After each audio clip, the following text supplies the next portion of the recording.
जय श्री राम भाइयों। रेखा गुप्ता जी दिल्ली की अब नई मुख्यमंत्री होंगी।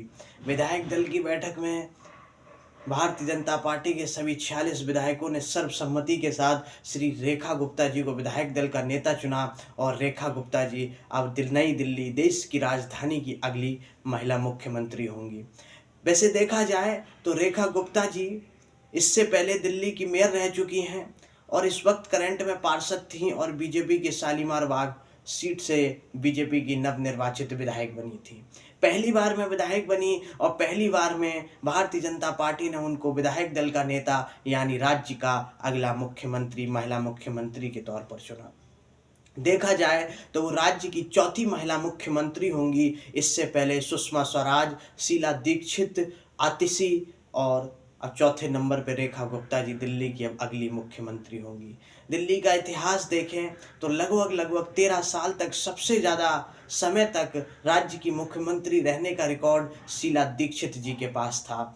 उसके बाद अरविंद केजरीवाल लगभग 11 साल दिल्ली की सत्ता पर काबिज रहे और उसके बाद अब आम आदमी पार्टी के चुनाव हारने के बाद नई दिल्ली में भारतीय जनता पार्टी की लगभग 27 साल बाद सत्ता में वापसी हुई और उसमें उन्होंने रेखा गुप्ता को दिल्ली की कमान सौंपी है। अब देखना दिलचस्प होगा कि जिस जिम्मेदारी को रेखा गुप्ता को बनाया गया है, जो जिम्मेदारी रेखा गुप्ता जी को सौंपी गई है, क्या वो उस जिम्मेदारी पर अब खरा उतर पाएंगी? क्या भारतीय जनता पार्टी की जो उम्मीदें रहेंगी दिल्ली में वो क्या खरा उतर पाएंगी? एक मैनिफेस्टो, हिंदुत्व का मैनिफेस्टो हम कह सकते हैं, जो भारतीय जनता पार्टी का हमेशा रहता है, वो साफ दिखाई दिया। क्योंकि पहले ही दिन शपथ ग्रहण समारोह के बाद Rekha Gupta ji as a chief minister अपने सभी कैबिनेट मंत्रियों के साथ यमुना जी की आरती में सम्मिलित हुई और उन्होंने यमुना जी की आरती के साथ ये संदेश दिल्ली वासियों को दे दिया है कि अब धर्म और कर्म के कार्य, यमुना की सफाई, सारे काम अब सुनिश्चित करे जाएंगे। यमुना की सफाई के लिए भी सरकार अब जोरों पर काम करेगी, क्योंकि हम कह सकते हैं कि जैसे ही भारतीय जनता पार्टी की दिल्ली में वापसी हुई वैसे ही एलजी जो है बीके सक्सेना जी ने आदेश कर दिया कि जो दिल्ली की यमुना है उसका कूड़ा और इत्यादि रिवर फ्रंट वगैरह सभी साफ करे जाए।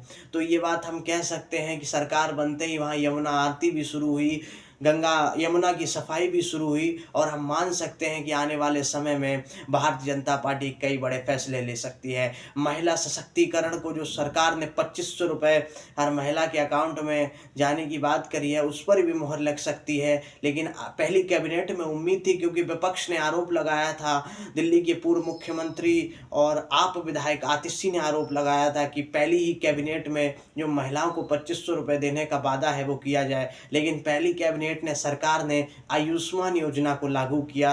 पहली कैबिनेट में ये फैसला नहीं आया, लेकिन संभावना है कि जो आने वाली बैठक होंगी उसमें रेखा गुप्ता जी इस पर भी मुहर लगा सकती हैं। अब देखना दिलचस्प है कि दिल्ली की नई सरकार किन किन बड़े फैसले लेती है और किस तरीके से भारतीय जनता पार्टी एक नई ऊंचाइयों पर छूती है। यह राजनीति बहुत गहरी है। कहा जाए तो रेखा गुप्ता जी राष्ट्रीय स्वयंसेवक संघ से जुड़ी हुई नेता हैं। राष्ट्रीय स्वयंसेवक संघ से उनका जुड़ाव बहुत पहले से रहा है। वो इससे पहले भारतीय जनता पार्टी महिला मोर्चा की राष्ट्रीय उपाध्यक्ष भी हैं और दिल्ली के प्रदेश महासचिव भी हैं। तमाम जिम्मेदारियों के साथ एक वरिष्ठ कार्यकर्ता होने के नाते भारतीय जनता पार्टी ने उनको दिल्ली का अगला सीएम नियुक्त किया। विधायक दल का नेता उन्हें चुने जाने के बाद तमाम जगह खुशी के साथ उनके घर के आसपास ढोल नगाड़ों से उनका भव्य स्वागत हो रहा है। नई दिल्ली भर में तमाम पार्टी के कार्यकर्ता जश्न मना रहे हैं। दूसरी ओर उनके साथ 5 कैबिनेट मंत्रियों ने भी शपथ ली। कपिल मिश्रा जो आम आदमी पार्टी में कद्दावर नेता रहे और पूर्व कैबिनेट मंत्री रहे, जल संसाधन मंत्री थे आम आदमी पार्टी की सरकार में, लेकिन केजरीवाल जी ने उन्हें हटाया था कुछ नाराजगी के कारण। वो भारतीय जनता पार्टी में शामिल हो गए थे। अब उनको भी मौका मिला है। वो पहली बार दिल्ली से विधायक बने, दूसरी बार दिल्ली से विधायक बने और बीजेपी से पहली बार विधायक बने हैं और कैबिनेट मंत्री बने हैं।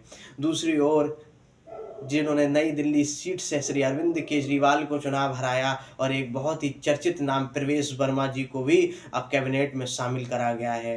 आशीष सूद जी को मंत्री बनाया गया है, मजेंद्र सिंह सिरसा को मंत्री बनाया गया है, पंकज सिंह जी को मंत्री बनाया गया है और तमाम चेहरों को कैबिनेट में जगह मिली है। कुछ नाम ऐसे थे कि जिनकी चर्चाएं ज़्यादा थीं, लेकिन वो इस बार कैबिनेट में नहीं आ पाए हैं। लेकिन अगर देखा जाए तो भारतीय जनता पार्टी की जो महिला वोट बैंक की राजनीति है, वो भी साधने का उन्होंने पूरा प्रयास किया है। दिल्ली के अंदर देखा जाए तो उन्होंने जो बेस्ट वोट हैं 8%, उनको भी साधा है। दूसरी ओर जो जाट वोट हैं 8%, उनको प्रवेश वर्मा जी के बहाने उन्होंने साधा है। दिल्ली की अगर बात करी जाए तो दिल्ली की जो पॉपुलेशन है, उसको भारतीय जनता पार्टी ने बेकायदा से पूरी कैबिनेट को ध्यान में रखते हुए, पूरा जातीय समीकरण ध्यान में रखते हुए ही कैबिनेट का गठन किया है। अब देखना दिलचस्प है कि किस तरीके से नई सरकार कार्य करती है और नई सरकार पूरी ऊंचाइयों पर लेके जाती है। अभी इस वीडियो में बस इतना ही, आगे मिलते हैं, तब तक के लिए जय श्री राम।